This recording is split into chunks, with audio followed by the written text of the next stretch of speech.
রসুনে সূরা ফাতিহা ফু দিয়ে খেলে কি হয় জানলে আপনি অবাক হয়ে যাবেন। আমরা অনেকেই কিন্তু রসুনের গুণাগুণ সম্পর্কে জানি না এবং সূরা ফাতিহা পারে না এমন কোনো মুসলমান নাই। আমরা সূরা ফাতিহা ছোট্টবেলায় ইমাম সাহেবদের মুখে মুখে শুনতে শুনতে মুখস্থ হয়ে গেছে এবং সূরা ফাতিহা ছাড়া নামাজও হয় না। সুতরাং রসুনের ভিতরে কিন্তু অনেক ধরনের গুণাগুণ রয়েছে যেটা মানুষের শরীরের জন্য খুবই উপকারী এবং আল্লাহ তাআলা কোনো জিনিস কিন্তু অনর্থক সৃষ্টি করেন নাই। আল্লাহ তাআলা নিজে বলছেন, কোরআন খুলেন 4 নম্বর পারা 14 নম্বর পৃষ্ঠার 11 নম্বর লাইন সূরা আলে ইমরানের 191 নম্বর আয়াতে আল্লাহ বলছেন, রব্বানা মা খালাকতা হাযা বাতিলা সুবহানাকা ফাকিনা আযাবান নার। আল্লাহ পাক রব্বুল আলামিন ফাতিহার একটি নাম রয়েছে শিফাউ মিন কুল্লি দা, সকল রোগের ওষুধ। সূরা ফাতিহার একটা নাম হয়েছে দোয়া। সূরা ফাতিহাকে বলা হয় উম্মুল কোরআন, কোরআনের মা। সুতরাং কোরআনের সারাংশ আল্লাহ তাআলা সূরা ফাতিহার ভিতরে ঢুকিয়ে দিয়েছেন।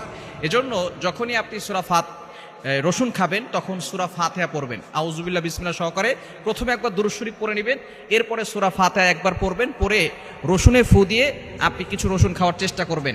ইনশাআল্লাহ দেখবেন আল্লাহ পাক রব্বুল আলামিন আপনাকে সুস্থতার নিয়ামত দান করবেন, বিভিন্ন রোগ থেকে আল্লাহ তাআলা আপনাকে হেফাজত করবেন। এই নিয়মে যদি আপনি খেতে পারেন তাহলে আল্লাহ পাক রব্বুল আলামিন অবশ্যই সকল ধরনের অসুস্থতা থেকে আপনাকে সুস্থতার নিয়ামত দান করবে।